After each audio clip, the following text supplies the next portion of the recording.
Back at it again, and yeah, we've got a good one here today that I think a lot of people are ignoring. Like, share, comment, and hit that subscribe button if you are new, and let's dive in. Last week, we talked to Vivek Ramaswamy, who's running for president, about how the United States should respond to the Hamas attacks in Israel. Of all the candidates in the race, Ramaswamy seemed the most interested in thinking through the long-term effects of what's happening in the Middle East on the United States. And that struck us as a very good thing. We're Americans. We've got families here. We care what happens to our country. Why wouldn't we care? Facts. And yet in Washington, Ramaswamy's question qualified as a scandal. The usual chorus of liars, many of them on the so-called right, unfortunately, immediately denounced him as a dangerous bigot. They claimed he was pro-Hamas, which is ridiculous. And then they suggested that he doesn't believe in Israel's right to self-defense, which, if anything, is even dumber. It was a thoroughly disgraceful display and a revealing one. But none of it answered the question that he had raised. What is the best path forward here for the United States, as well as for Israel and the rest of the world? It's worth thinking about that. The stakes are higher than many Americans understand. It's easy to imagine several other nations getting pulled into the conflict between Israel and Hamas. Those countries would include Russia, Iran, Turkey, China, Saudi Arabia, the Gulf states, and possibly many more. Some of those countries might take our side, aligned with Israel, but most of them would not, and that would be a problem. The U.S. military is weaker than it's been in at least 50 years since the end of Vietnam.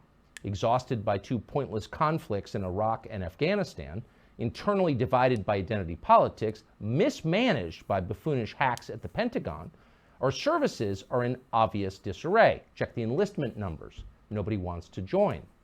But it's worse than that. The government that funds our army is bankrupt. The man who leads it is senile. Now is not the time for a world war. We would lose. But our commander-in-chief has no idea. Watch this tape from Sunday as he smirks while bragging that America is so rich, there is no limit to our power. We can wage as many wars as we want. We're the United States of America, for God's sake. The most powerful nation in the history, not in the world, in the history of the world. The history of the world. We can take care of both of these and still maintain our overall international defense. We have the capacity to do this, and we have an obligation to. We are the essential nation, as to paraphrase the former Secretary of State. And if we don't, who does? The most powerful nation in the history of the world. You can imagine the Roman Senate issuing a statement just like that on the morning the Visigoths sacked their city. Pride goes before destruction. That has always been true. It always will be true. How do we keep our country from being destroyed? Vivek Ramaswamy has been thinking about that all week. He joins us on set now. Vivek, thanks so much for joining us. So, what do you think the potential for disaster looks like here? And I should preface by saying nobody disputes Israel's interest in pursuing a conflict with Hamas, punishing those responsible, yes, defending itself, of course. Absolutely. But from an American perspective, how could this go wrong? So I think that one of the things we ought to do is remember the mistakes we have made in our own recent past, in the last 20 to 25 years. After 9/11, how did we end up in $6 trillion plus of wars in Iraq and Afghanistan? Thousands of American lives that we won't get back. Part of how we ended up there was in the era after 9/11. You remember it. The tolerance for debate was very limited. Shut up, sit down, do as you're told, go along with the plan. I am worried, Tucker, that's the beginning of the environment I'm seeing right now as it relates to the current conflicts. Facts.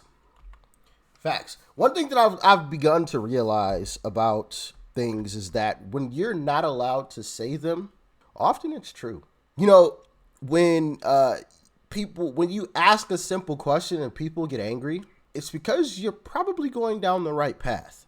You know, and I think it's absolutely insane that you're not even allowed to ask a question. What happens if this goes left? What happens if, you know, hey, we're stressed here. What if this pops off here? And then, you know, some of these other countries decide to say, you know what? F you, United States. Nukes start flying. What happens then? Where do you go? Do you have a place to go? If you do, hey, DM me, because I need to come visit you. I need to be your neighbor. Excuse me. Pardon me. I need to be your neighbor. If you have a place to go when them things start falling from the sky. Because I don't know about y'all, but most people don't have anywhere to go. And your home isn't a place to go. That will be a pile of sawdust. Sawdust and nails. Melted nails at that. Okay? So, your house is in a suitable shelter. So, unless you have a bunker deep underground with, lots of backup stored food and a way to get clean water, okay, you're up Poops Creek without a paddle in sight. But you know who does have bunkers? A lot of these rich folks, the Richmond north of Richmond, okay? The Richmond north of Richmond, they all got bunkers. So when that stuff starts flying, you know where they gonna be at. Safe, deep underground, away from it all, chilling, going about business as if nothing happened. The way that I see it is this. If we are going to be involved in a war, any congressman and every congressman, people of the Senate, including the president himself and vice, all need to be involved in the war itself, meaning boots on the ground, yourself or your children. That's the way that I see it. Why should they be allowed to sacrifice other people while they get to sit back and chill? I think it should be law. If you sign off on this, you or your son or your daughter will be fighting in it too. If you don't have a son, well, then you're going to go. I don't care how old you are. I don't care how old you are. Nope. You shouldn't have signed off on it. Get your butt on over there. You don't have no kids, get to stepping. I'm just saying. And maybe that's an idiotic idea. Okay? Maybe that's stupid. Tell me. I am aware of that fact. It possibly is the dumbest thing in the world for some reason that I'm not thinking about. And of course, yes, they would be allowed to come back, but they would have to serve boots on the ground for a period of time. 30 days, 6 months, something like that. Then they're allowed to come back and resume their duties, in Congress or whatever, right? And obviously not everybody all at once. It would be a rotation. So not everybody's gone at once, If the vice president has to go, maybe the vice president goes first, comes back, vice president takes the president's seat, then the president goes, something like that. Or the Senate, you got this 10 group of senators that go first or send their kids first. Then they come back and then the other Senate, something along those lines, So not everybody is gone all at once, but y'all let me know how you feel. Talk to me. We seem deep into that right now. We do seem deep into that. And it's in the modern West as we know it. I mean, even Bibi's former national security advisor was quoted in an article earlier today when he was asked the question of, well, what happens after Hamas? His exact words were, I don't give a damn. I used to think first, act later. I don't think that way in light of last weekend. And I understand, as I did in this country, the pain of what people have gone through. You respond with emotion. But the thing I worry about, Tucker, right now is what I see is the left-wing criticism of Israel's what looks like to be soon to be ground invasion of Gaza is about proportionality and about injustice and humanitarian aid. Even if you just put all that to one side, from a U.S. perspective, from an Israel perspective, how is this actually going to achieve a good result? And my concern right now, and as we're having this conversation, it appears imminent that Israel is going to mount a ground invasion into Gaza. I'm concerned that a ground invasion into Gaza without clearly defined objectives is going to be the start of another no-win war that is not good for Israel and not good for the United States. And so one of the things I've been thinking about just in recent days, you hear a lot of histrionics here, a lot of bloodthirsty neocons, in fact, far less reasonable than even many Israelis that are far more rational about this than some here in the United States, is how could this play out? Right? So if we just think about one reasonable scenario, let's just go step by step in terms of where we are. Israel mounts a ground invasion into Gaza. Okay, doesn't have a clearly defined goal, but they've mounted that ground invasion. That crosses a red line that Hezbollah has previously identified, saying that that's their red line for attacking Israel. And this might be exactly when Israel is mired in a ground conflict in Gaza, which I worry could be a trap. Networks, kilometers upon kilometers of tunnels, a lot of traps that they could walk into. That could be a moment that's perfectly appropriate, unfortunately, for Hezbollah to decide to go after Israel. Israel's then in a two-front war, both in the north and the south in Gaza. Now you're talking about real risk of, there's no way that you're really going to avoid some level of U.S. involvement there.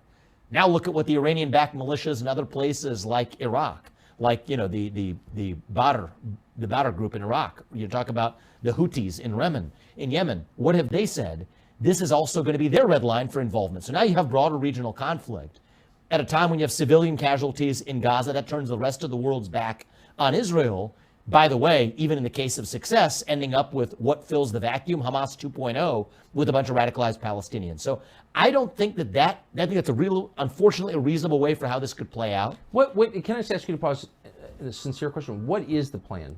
I mean, this is something the United States has preemptively endorsed and is paying for, so I think it's fair to ask that question. What is the plan? Well, I think that's the elephant in the room that's missing, is that we don't have, from Israel, a clear sense of what the objectives are. Now, in the United States, we should be reasonably helping our partner who is struck in the case of really a devastating and inhumane hit to their country. It was barbaric. I think our job is to tell them these are the mistakes we made in the wake of 9/11 when that happened to us here. This is a time to have a clearly defined objective. Instead, we get histrionics from the likes of Lindsey Graham or Nikki Haley or Mike Pence offering histrionics at a time when you actually could use rational strategy. It's amazing to get a moral lecture from people who've so diminished our country and who are responsible for the deaths of so many Americans, lecturing you from some high horse. It's interesting. They cite their foreign policy experience, which I don't have, but they wear it as a badge of honor. I think that their foreign policy experience unfortunately shows in terms of the results that they have delivered for this country. My view is, look, a lot of neocons here are far more bloodthirsty than even some more realistic minds in Israel. What's a better alternative to the plan as it currently exists, which is a non-plan, an invasion of Gaza without a clear objective? And I think there's a real cascade of events following Hezbollah, following likely then U.S. involvement, following Iranian militias in Iraq in Yemen. And U.S. involvement would almost, I mean, especially if it's involvement in Lebanon or against Hezbollah, you could see how that could become a much larger conflict very, very fast. Absolutely. And even think about Israel's ability to fight Hezbollah. The last time they were in a war with Hezbollah was 2006. It didn't go very well. I was there. You were? Yes, in Beirut, yeah. Oh, I didn't. Okay. Well, you would know even better than I how well that one front war didn't go. Now imagine if they're mired in conflict to the south in Gaza at the same time. And by the way, some of those groups in Iraq, Iranian-backed militias, they have said that they would strike back, and U.S. involvement here, strike U.S. assets in the area in the case of U.S. involvement. Well, think about where we have our biggest embassy. Biggest embassy is in Baghdad, where, by the way, as of when we're having this conversation, it's a little bit chaotic out of Baghdad. I don't think it's crazy for the U.S. embassy in Baghdad even to be evacuated. So against those circumstances, I am worried that this is going to lead to a war that is not good for Israel with poorly defined objectives and isn't good for the United States. Now, there are other questions we could be asking, which are what might be a more productive path. Right. So there's got to be a response. Hamas did this. The people who did it obviously need to be punished. Yes. Killed. Yes. So what do you think a wiser course for the United States and for Israel would be at this point? So I'm running for U.S. president. My job is to look at this through the prism of U.S. interests. But if we're talking to Israel, one of the things we need is, what is your actual objective? Here's one sensible version that the U.S. could fully support. Israel's going to define its objective, and it's up to the U.S. to say, here's what we can support and here's what we can't. But here's one version of it that if I were U.S. president, I would support all the way through, and I happen to think it's among the best answers for Israel itself. Think about a world in which Israel has a clearly defined objective, say the top 100 in Hamas. Okay, we want their heads on stakes, line that southern border of Israel and Gaza. With those heads, as you build a new border defense, there's your deterrence. top 100 people, whatever it is, a clearly defined objective, achieve the actual retribution and justice that needs to be exacted in this situation. So kill the people who did it. Kill the people who did it. Absolutely. And is that the top 100? But who are the people in Hamas? That's an achievable objective. Go in and get that done. And I think the U.S. should help from an intelligence perspective with this. I think the U.S. can be helpful with what we might call the diplomatic Iron Dome. Let Israel do this to fully defend itself without the UN or anybody else in the rest of the world getting in the way. Get U.S. allies, intelligence sharing, the kinds of things that don't get the U.S. involved militarily. Israel is capable of doing this. The Mossad is capable of doing this. And think about Munich Olympics 2.0, the version of this. This is an achievable goal. It is proper, it is just, it is morally justified. And anybody from the left in this country or Europe or anywhere who rejects that, no. This is Israel defending itself as it has the right to do. And punishing the people who actually did it. Right. That's exactly right. That seems like a pretty obvious solution. I think and it seems within the capabilities of the state of Israel, and it seems like we could help with that. And it's an achievable win, right? And I would sort of even think about now one step further. Against the backdrop of achieving that, I don't think it's crazy, Tucker, for Israel to think about some unconventional approaches here. I mean, I think Israel would... Wait, can I ask you to pause real quick? Has anyone suggested that? That seems like such an obvious solution. Not that I've heard, Tucker. Why? I think that there's a culture of fear right now in the United States. I'm not speaking for Israel, I'm speaking for the culture here in the U.S., where, yes, all of us, I'm sure you and I included, share an emotionally visceral reaction to what happened with Israel being that wrong. But I think that emotional, visceral reaction has everybody looking to each other to talk about the periphery of the issue, right? Everybody's so eager to talk about whether you're going to condemn the, college student groups that are making silly statements over here or the $100 million of humanitarian aid over there. I see Republicans rushing to, analyze the mosquitoes on the elephant's tail without talking about the actual elephant in the room. But this just seems like what we should do.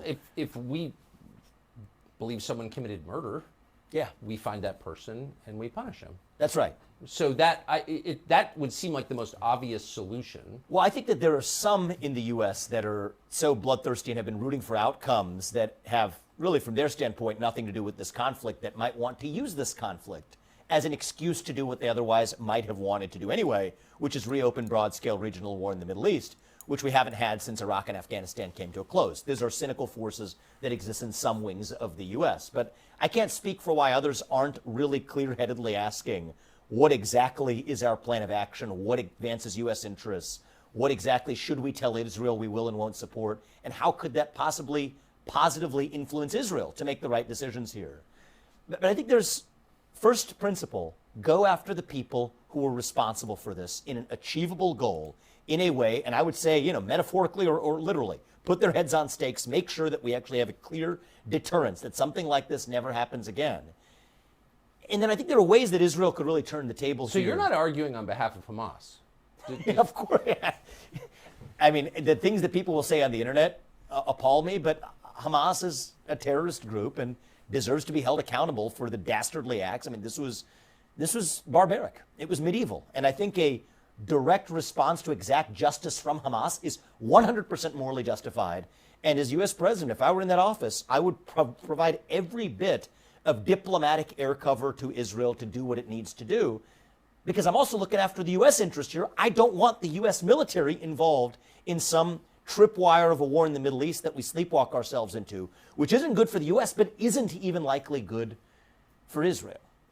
Now, I think that there are some broader regional issues that we need to deal with, too. I mean, one of the lurking issues here is the nuclear capabilities of Iran. And if I had the clear answers, if any of us had the clear answers to exactly how you would keep Iran from becoming nuclear weapon equipped, we wouldn't be talking about this right now. But I think a maximum pressure campaign against Iran, economically speaking, until they actually fully phase out their nuclear weapons is a reasonable discussion and debate to have.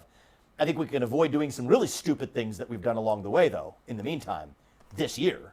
Think about the discussion around transferring nuclear technology to Saudi Arabia. Now, why would you ever want, and Saudi Arabia, which got some of the deepest energy. We can stop it there. So yeah, the way that I feel about all of this is I think we have too many politicians in this country that are, I feel like, a little too willing to just jump in and defend someone else's borders rather than ours.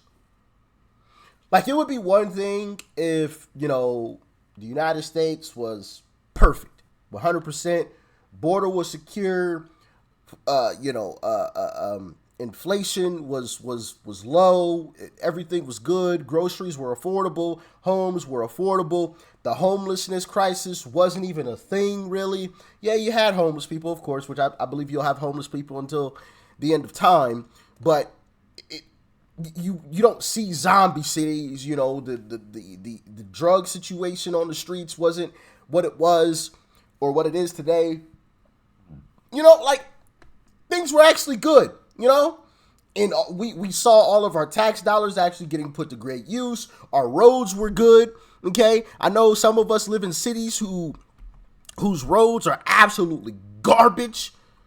Man, bro. Have y'all ever hit a pothole and cursed? Because you thought you messed up your car? Man. It's stuff like that. Like, if it was being run properly, if it was being run good here in America, yeah, sure, yeah, we can help out such and such. We good here, but we're not. And and for me, that's where part of the problem lies. I'm not saying that we can't help folks, but the thing about it is this, and I don't think enough people are thinking about this as well. If we're always constantly helping everybody else, what happens when the U.S. crumbles because we haven't fixed ourselves?